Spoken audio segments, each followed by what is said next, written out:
we can say that the atmosphere is not very positive as to the possibility of establishing a widespread dialogue between the United States and Russia.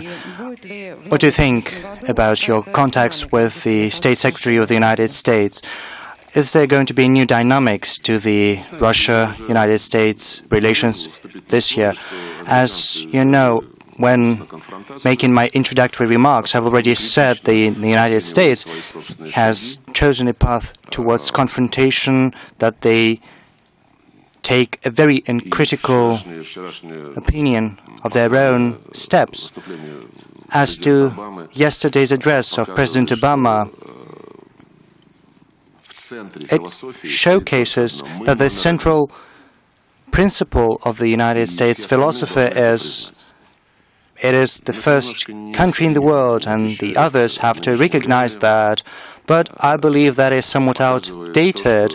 This doesn't correspond to today's realities. It shows that the United States aspires to dominate this world, not to be the first among the equals. So their foreign policy philosophy is more aggressive. I believe this is going to pass.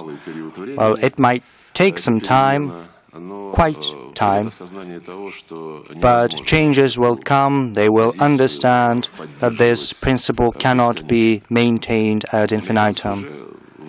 The United States already has to apply for assistance because they cannot resolve any issue on their own. That's why they try to establish coalitions. That what they used to do in Iraq, that what they do now, fighting the so-called Islamic State.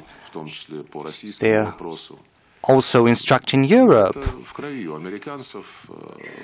As far as the Russian issue is concerned, that is in their blood and flesh. They believe they are the first. This philosophy has been formed for many decades, and this philosophy, this genetic code, is very hard to change.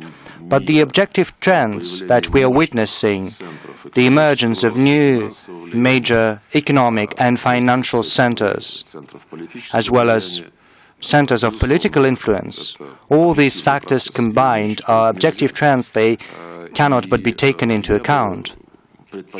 So I should like that all countries choose the path of cooperation, not the path of diktat, even if this diktat is disguised in some diplomatic forms. Sometimes, despite this disguise, we can see it quite clearly, say, when Joe Biden declared that it was the United States who made Europe introduce anti-Russian sanctions. There was another interview of one of the American dignitaries. This interviewer declared that it was the United States that had made Europe do what the United States wanted against our country. I believe this is not the proper thing for a great power.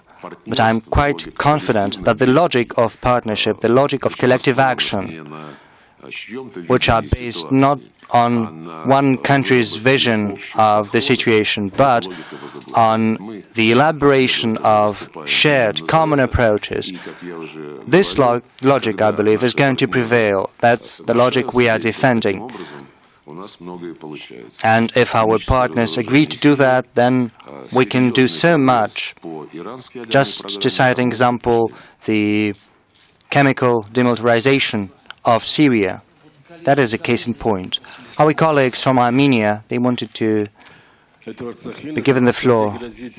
The Development Strategy Journal. Well, the traditional image of